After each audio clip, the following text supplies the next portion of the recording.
The Educas WJEC specification asks us to consider Pelagius and his religious concept of free will.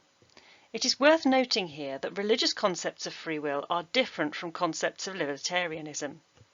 Libertarianism will be covered in a later film, in which non-religious arguments for free will be considered. In this sub-theme, examination questions will clearly ask for religious concepts or will refer specifically to Pelagius.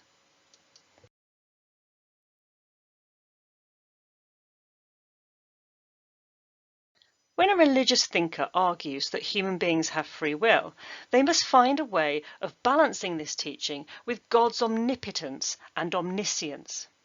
If God has power and knowledge over all things, this should include the lives and decisions of humanity. But this must be balanced with human moral responsibility, because otherwise God would be blamed for any evil that people do. Therefore, it is not a simple choice of deciding whether we are free or predestined. Instead, it is a complex exercise in theology, where free will and predestination are explained in a way that makes them compatible with each other.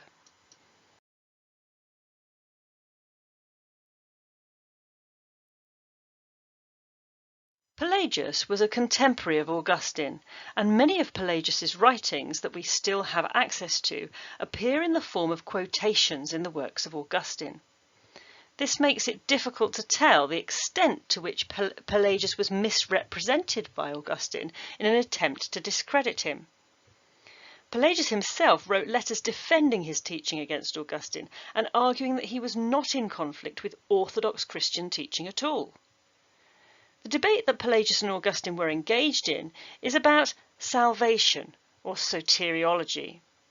They were arguing about how a human being can gain salvation from sin.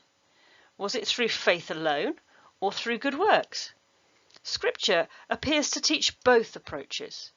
St. Paul writes that we are justified only by God's grace, yet St. James tells us that faith without deeds is dead.